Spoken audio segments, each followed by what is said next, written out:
Olá pessoal, mais uma aula de Geografia do oitavo ano. O conteúdo da aula de hoje está na apostila 2, na página 226.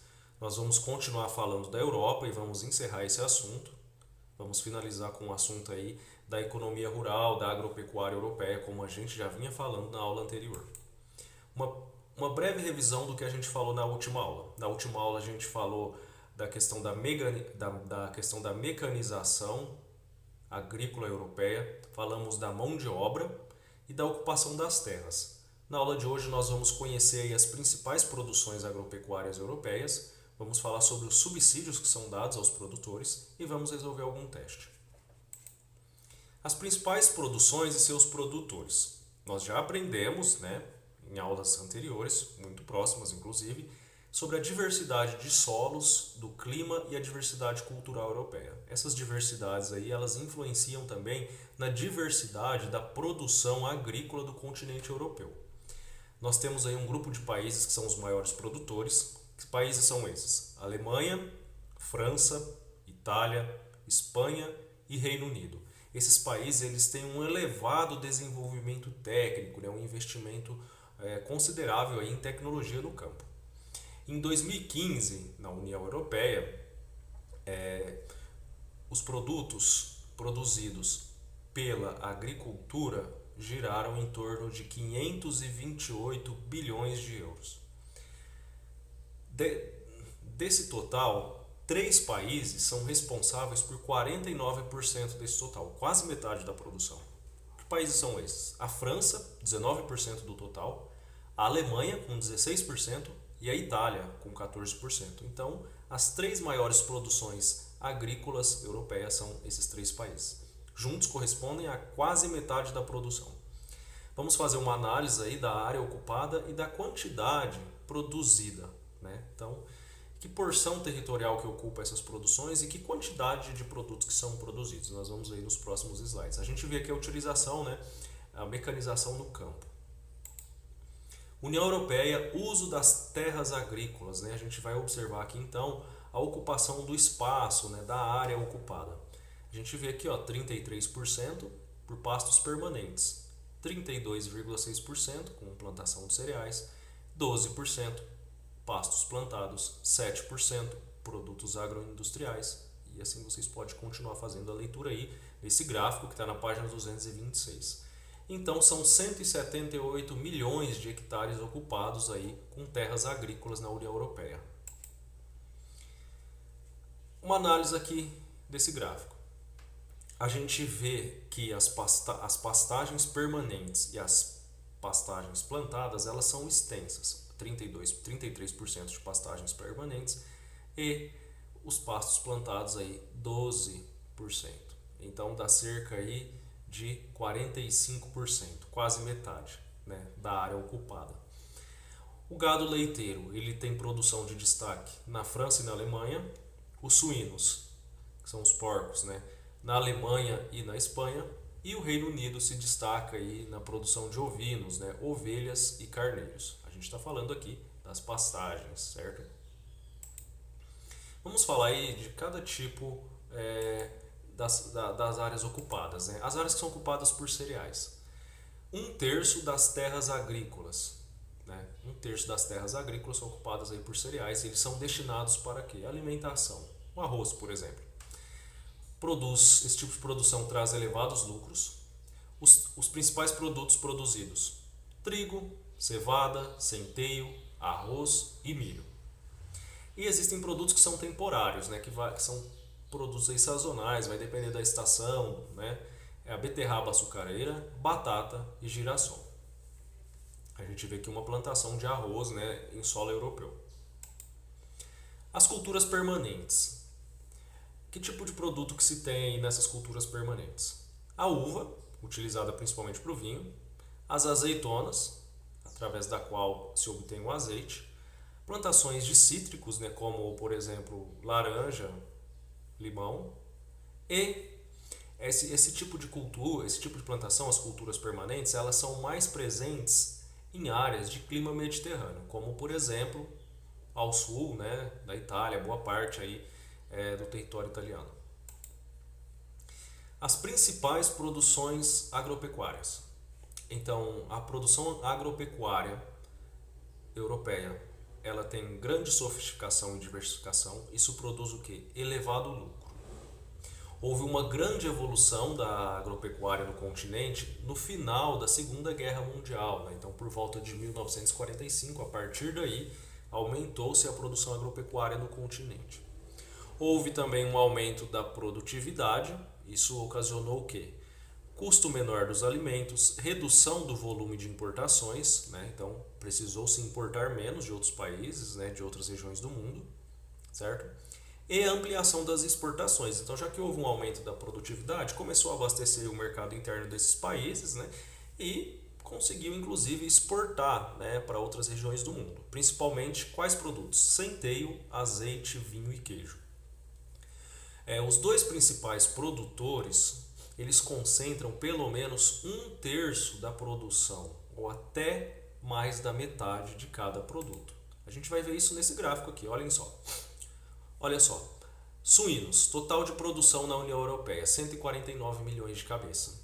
A frase que a gente acabou de ver ali, citando os dois principais produtores, dá pelo menos um terço da produção. Olha só, se a gente somar os dois primeiros, olha, Espanha e Alemanha, se a gente somar aqui 18 mais 19, vai dar aí quanto? 37%, né? Já dá mais que um terço. Se você somar aqui os dois principais produtores, né, a produção aí de bovinos, né, que são 89 milhões de cabeça, França e Alemanha, vai dar aqui quanto?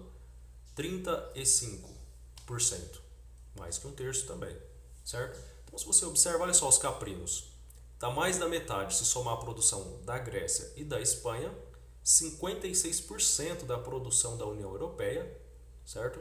Está na Grécia e na Espanha, a produção de caprinos. Esse gráfico vocês encontram aí na página 227. Continuando. As principais produções agrícolas agora. Olha só, trigo, produzido principalmente pela França e Alemanha. E aí são as outras produções agrícolas que vocês podem observar com calma aí na página 227. Cevada, milho, frutas, olivas. Olha só, as olivas. 65% da produção de olivas está na Espanha, certo? Quando se fala em União Europeia. O segundo país, 18%. Produção de uvas vinícolas, 29% na Itália. Bom, é importante. A gente está vendo aí tantos números, né? Será que eu preciso saber a quantidade da produção de cada país? Será que eu tenho que saber isso? Observem só o que está citado aí na página 227. Não devemos nos preocupar em decorar esses números. Nosso objetivo é aprender a consultá-los quando necessário. Uma rápida observação da tabela já permitirá perceber que os dois primeiros países em cada produto apresentado controlam um terço da produção total, havendo vários casos em que dois países sozinhos são responsáveis por mais da metade. Então é importante que vocês tenham em mente, por exemplo, o destaque, por exemplo, da Itália na produção de uvas vinícolas, o destaque da Espanha na produção de olivas. Vocês não precisam saber necessariamente a porcentagem, a quantidade produzida, né? Mas sim a relevância dessa produção naquele país, naquele continente. Isso é o mais importante, vocês compreenderem a dinâmica disso. Porque os números eles mudam constantemente. A produção em 2018 é uma, em 2019 já é outra. Inclusive pode mudar, né, a posição dos países, certo? Diversos fatores podem influenciar isso. Então, o mais importante que os números em si é vocês compreenderem a dinâmica disso tudo, certo? Vamos falar agora dos subsídios agrícolas. A União Europeia, subsídios agrícolas em euro, 2000, 2008 e 2015. Valor da produção agrícola total. Olha só, houve um aumento. Total de subsídios. Também houve um aumento muito grande. Então a gente tem uma questão problemática aí. Os subsídios, eles são responsáveis por 500 bilhões de euros anuais, 40% da receita anual do setor agrícola. Os agricultores de países desenvolvidos, eles vendem os produtos com valores baixos. Isso tem recebido o quê? Crítica dos países emergentes, porque esses subsídios, vamos dizer assim, é um estímulo dos países, dos governos, né, do bloco, para a produção de produtos agrícolas. Então, isso diminui o custo da produção para o empresário, porque existe um órgão, um governo, uma instituição estimulando essa produção. Então eles conseguem vender os produtos com valores mais baixos no mercado. E como nos países emergentes não se tem essa quantidade, essa importância dos subsídios na produção, eles acabam criticando eles acabam criticando essa questão do subsídio dos países desenvolvidos europeus. Ou seja, o que a gente sabe? Que a produção europeia é grande e de qualidade quando a gente fala em termos agrícolas, né? Ou seja, por trás dessa eficiente e produtiva agropecuária da União Europeia está a proteção contra a concorrência externa na forma de subsídios, porque nada mais é do que proteger aí a sua produção, porque uma vez em que o governo, as instituições investem em subsídios para os agricultores, o custo fica mais barato, né? Então eles concorrem no mercado com um valor mais em conta e até mesmo com uma qualidade às vezes até melhor, certo? A produção agrícola cresceu apenas 47,7 bilhões de euros, 36%, e os subsídios cresceram 30,1 bilhões, 78%. Então, não houve aí um crescimento diretamente proporcional, certo? Os subsídios cresceram mais que o dobro e a produção agrícola não acompanhou esse crescimento. Os países que têm maiores subsídios aí: França, Espanha, Alemanha, Itália e Reino Unido. Se vocês observarem, foram os países que a gente acabou de ver que são os principais produtores agrícolas na Europa. Vamos resolver essa atividade. O gráfico a seguir apresenta a relação entre a área das propriedades de agricultura familiar e o número de trabalhadores empregados na União Europeia. Vamos observar aqui, União Europeia, área agrícola média utilizada por tipo de exportação. Propriedades com apenas mão de obra familiar, ou seja, não há empregados, né? Não há um contrato de trabalho. Olhem só. Aqui do lado tem a área em hectares. Essas propriedades, elas equivalem aqui a menos de 25 hectares, certo? Segundo tipo, propriedades com 50 a 99% de mão de obra familiar. Ou seja, mais da metade dessas propriedades tem mão de obra familiar. A mais da metade dessas propriedades, né? Então, chega aqui a 75 hectares. Propriedades com 1 a 49% de mão de obra familiar. Ou seja, tem menos da metade de mão de obra familiar empregada. Tem cerca aí de 110, 112 hectares, né? Propriedades sem uso de mão de obra familiar. Olha só a quantidade em hectares, quase 150. O que a gente observa então?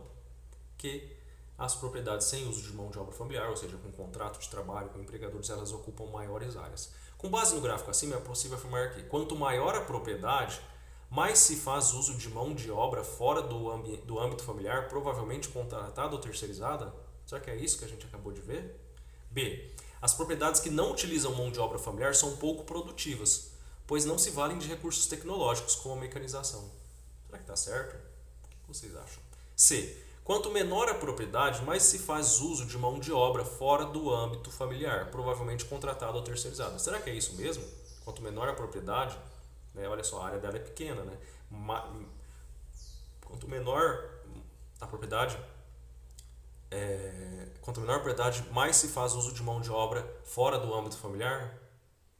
A gente observa que não, olha só, propriedade menor, mais mão de obra familiar.